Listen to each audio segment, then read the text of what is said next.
Alright, for a second time, because no sound picked up the first time, because my computer sucks. I was asked a question about 1Corinthians chapter 7. It says, "You have spoken of monasticism having Gnostic origins. I have heard Vladika Lazar Puhalo say that monasticism was no better than marriage, but 1Corinthians 7 appears to promote celibacy, and marriage is treated as a lesser pursuit, only allowed due to human infirmity. I'm just curious what the church's position is on marriage and monasticism, and how 1Corinthians 7 is interpreted by the church." Well, I'm not an archbishop or a bishop or even a lowly deacon. But I actually went to this and I saw that back in the day I had even written opinion around part of it, because to me it clearly is. So I'll just give my quick run through and talk a little bit about Gnosticism. We see it starts out, now concerning the things about which you wrote, so somebody asked about this. "It is good for a man not to touch a woman, but because of immoralities, each man is to have his own wife, each woman is to have her own husband. A husband must fulfill his duty to his wife. Likewise, the wife must fulfill duty to the husband. The wife does not have authority over her body, but the husband does. And likewise, the husband does not have authority over his body, but the wife does."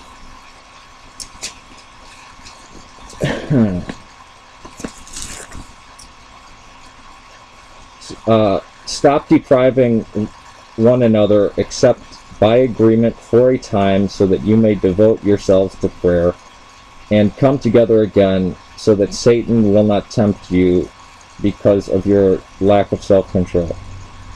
But this I say by way of concession, not of command. Yet likewise all men, even myself, however, each man has his own gift of God.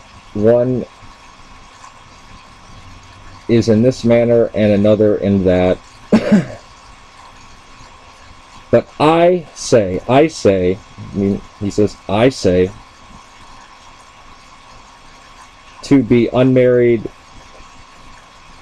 to the unmarried and to the widows, it is good for them if they remain even as I am. But if they lack self-control, let them marry. It is better to marry than to burn with passion." Alright, and it goes on, he talks about this. And then,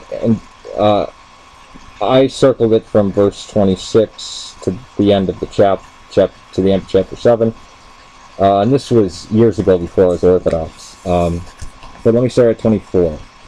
"Brethren, each one is to remain with God in the condition in which he was called.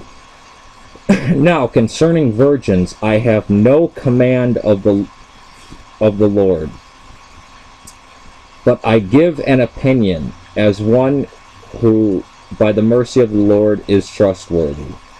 And then beginning in the next verse 26, "I think then it is good.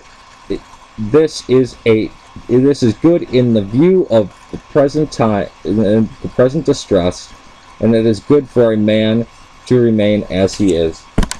Now, Corinth was like Rio de Janeiro, Reno, Las Vegas, Bangkok, and Amsterdam, all combined with plus signs around it. It was a super whorehouse of the ancient world.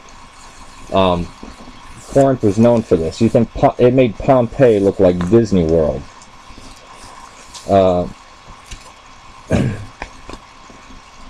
And also, he's speaking about this.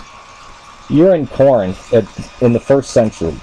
You're under harsh persecution. Is that a place to raise a family? I mean, the part I skipped over is where he's talking about if your husband's an unbeliever, don't divorce him. If your wife's an unbeliever, don't divorce her. Basically, it's warning against sexual immorality and license and stuff like that, which Corinth was rife with. But this time, I mean, I've even heard Protestants talk about these issues, and they'll even say, this was a time of persecution. I mean, think of the Nero persecution, or later on Diocletian, under Diocletian or Maxentius. You're going to be raising an infant or a toddler or something when there's harsh persecution. They might torture you. I mean, there's accounts of, just read the accounts of Pliny, how he, inquired of people, torturing 2 women to death that were deaconesses. But the celibacy thing,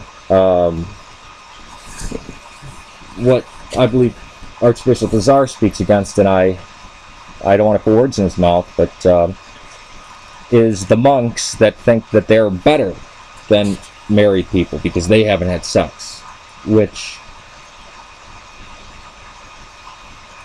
like Paul says, some are given this, others are others have this command or trait or whatever he says, or in this position.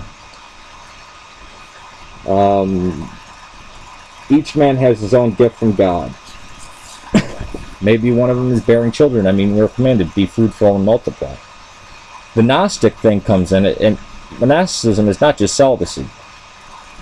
It wasn't until someone as great as Anthony to come along to legitimize celibate people organizing to pray away from the world, because the Gnostics, who hated sex, hated the physical world, and sex was the most carnal act.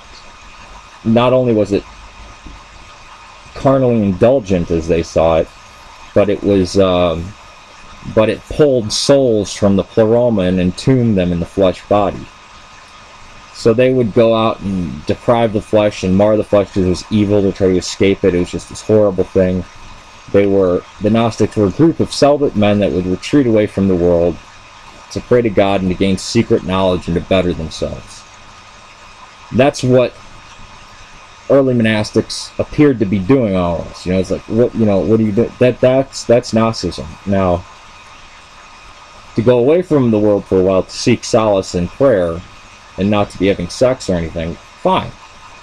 But you have to understand that that's what the Gnostics were doing for a long time. And yes, some Gnostic attitudes have crept in. But the idea that a monk in the middle of the desert, alone, looking down on anyone who has sex, is more loving or has the co-suffering love of Christ more than a mother of 5 children who has to practice co-suffering love every day. I mean, who is more Christ-like? Monasticism, the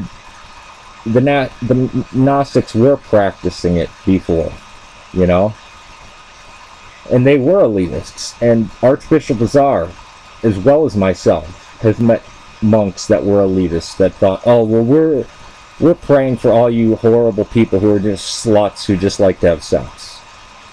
Now, a woman who has sexual desire for her husband, has sex and has children, is not sexually immoral,